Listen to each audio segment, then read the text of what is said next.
虽然我讲一下吼，迄哪度毕业年？我喺苗栗县海巡的通宵人。佮因遐从事乜嘅工作？一下我从事的公务人员。因条摆客家话应用来好嘅。我记得以前我第一份工作喺斯坦乡公所，其实我对客家话完全谈唔识。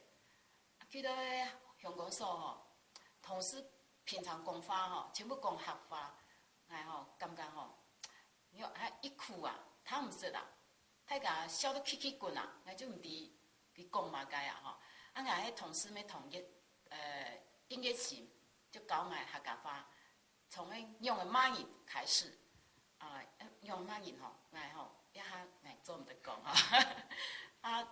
故说我喺以前我喺民政科当到老人家，来让我办事情，就看到我嘅同事快枪枪咧，佢唔知讲嘛解我同事就让我翻译，一下我客话大部分就谈会识，讲较无张天天沟通咩无嘛嘅问题，感觉讲客话，喺客家地区做事，七家因为讲客话，然后地方上嘅人和老人家沟通其实较有个亲切，因为客家话迄个苗栗就要会讲会谈。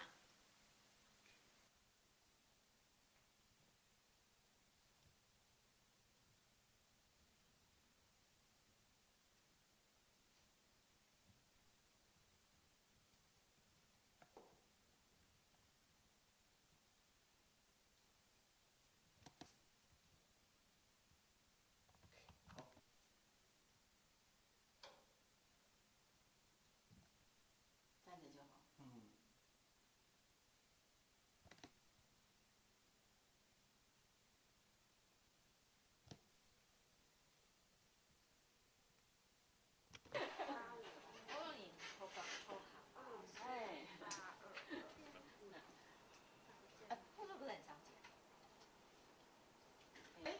有人怀疑哪一客家人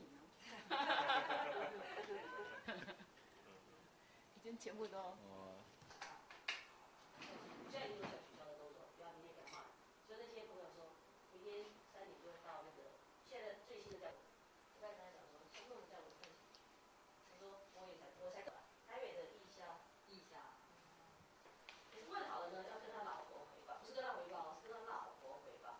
现在我弄好，他要骂人，不关我的事。听是完全没有问题的，只是讲的时候有时候还不太很顺。所以古说来讲来讲客。歪塞的。歪塞。三马就已经很难听了，三嘞。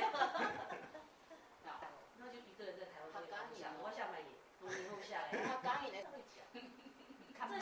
这些我还不太会讲。室内交响乐团，他也邀请了一个俄罗斯的钢琴和演出。那这次他带来的曲目是韩德尔的作品。